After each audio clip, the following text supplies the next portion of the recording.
bienvenidos al canal Unisofi. Les recuerdo que si así lo tienen a bien, si les gusta, suscríbanse, denle campanita, con la única finalidad pues de que más personas puedan ver este canal. De nueva cuenta nos acompaña el doctor Víctor Amaury Cimental, con su siempre inteligente opinión en esta ocasión sobre las reiteradas críticas a la Suprema Corte de Justicia de la Nación, a la ministra presidenta, y a la situación que se vive respecto a la transparencia en México. Víctor, muy buenos días, te escuchamos. Muchísimas gracias por estar aquí.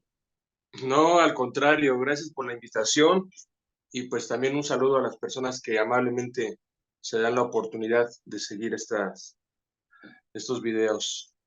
Pues qué época tan complicada nos toca transitar. Además de complicada, también difícil de explicar.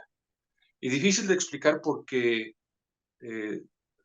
desde hace décadas o más tiempo se convirtió en una demanda muy importante de los sectores políticos de izquierda, la búsqueda de la transparencia en el ejercicio del poder público.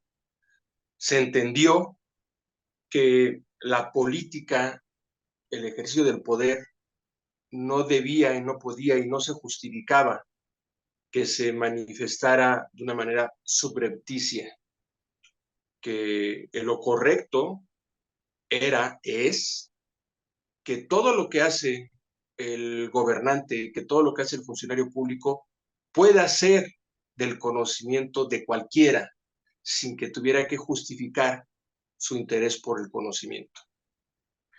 Esta demanda en nuestro país avanzó sustancialmente dentro del sexenio de Vicente Fox, un personaje que permanentemente ha sido objeto de críticas justificadas desde mi punto de vista, pero que hay que reconocer, él y su partido, en conjunto con los otros partidos, en ese entonces los mayoritarios, además del PAN, el PRI y el propio PRD, esos tres partidos, en donde en el PRD se concentraba la representación de la izquierda en nuestro país, generaron la primera ley de transparencia a nivel nacional en nuestro país, que sentó las bases para facilitar que la ciudadanía, sin justificar de ninguna manera, pudiera acceder a conocer el ejercicio del poder público,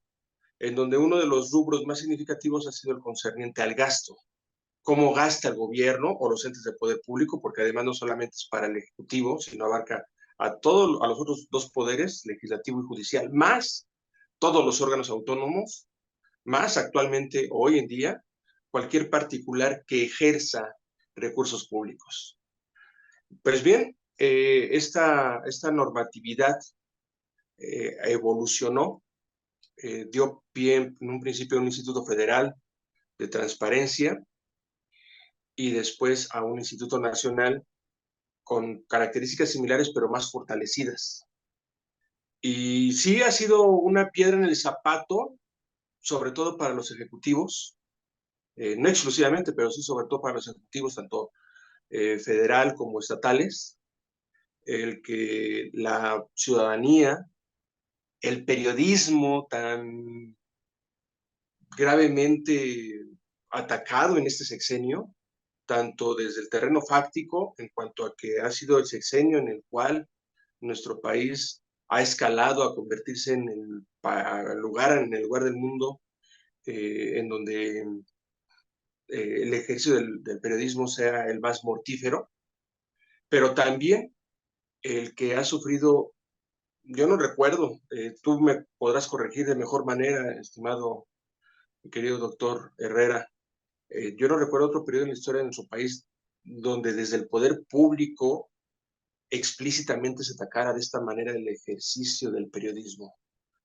Quizás rascándole otro infausto López de nuestra historia, López Portillo, con esa frase que en su momento era escandalosa y que hoy me suena a algo menor, no pago para que me peguen, refiriéndose a pues los subsidios o el gasto de comunicación social del gobierno, sobre todo para el periódico El Universal, recordarás. Así es. Pero lo que hoy estamos viendo, yo no recuerdo nunca antes algo así. En fin, Nunca, no ha eh, existido. Había un control, sí había un control, pero un ataque tan directo, diario, cotidiano, nunca ha habido en la historia, jamás. no, creo que no, creo que no.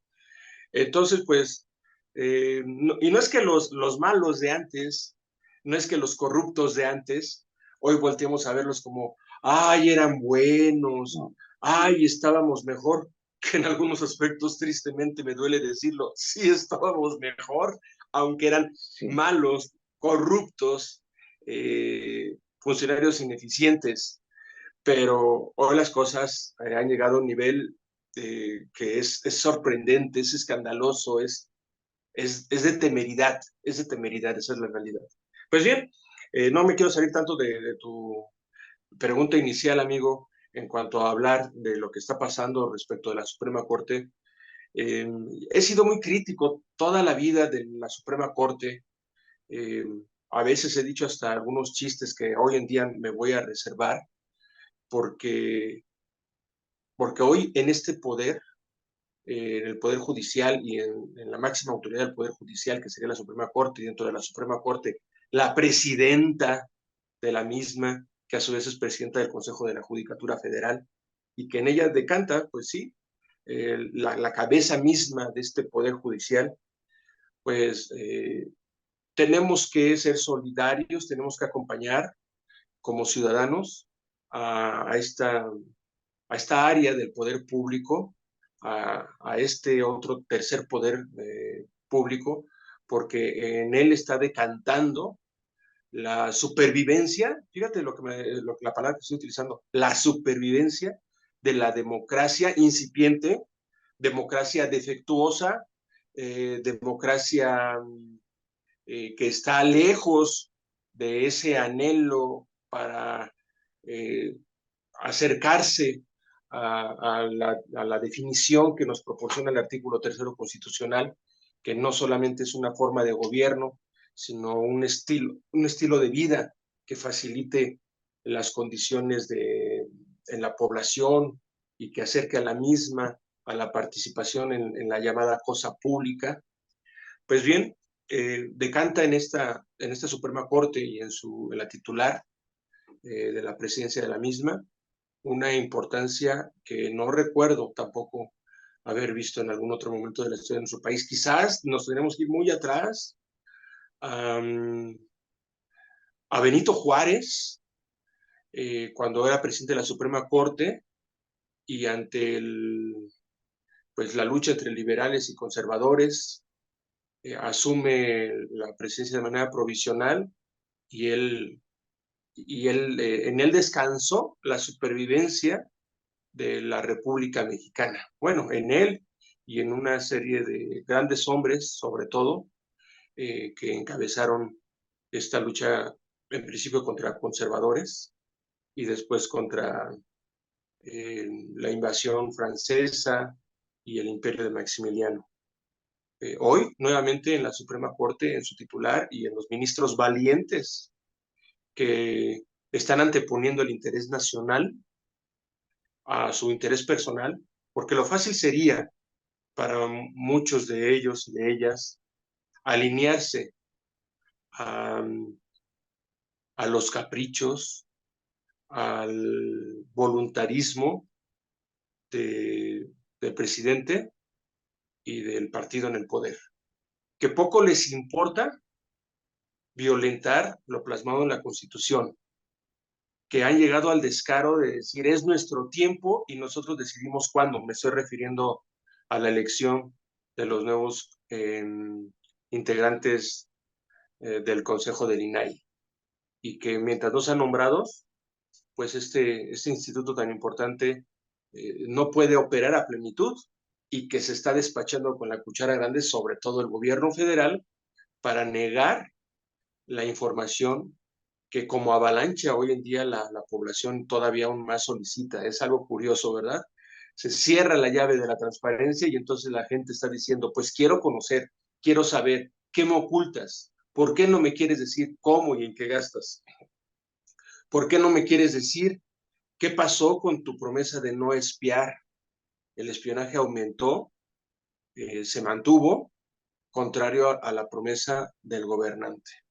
En fin, creo que si por un lado la Suprema Corte y su presidenta, la ministra Norma Piña, hoy están adquiriendo un protagonismo que me imagino ellos no pedían y mucho menos esperaban, la gente de a pie, estimado doctor Herrera, la gente como tú o como yo, los ciudadanos comunes, debemos asumir también el papel que nos está, en el cual nos está colocando la historia de nuestro país.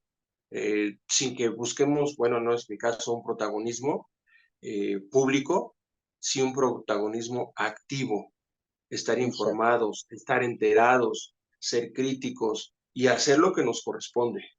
No podemos seguir siendo simples espectadores estériles ante esta hecatombe que ya estamos viviendo, pero que puede ser peor, Pues, pero que sí puede ser peor. Los grandes tiranos del mundo, cuando empezaron a construir sus atrocidades, el pueblo común, así como tú y como yo y como las personas que seguramente nos escucharán, que nos escuchan, pensaba, esto va a pasar. Hitler, Mussolini, Castro,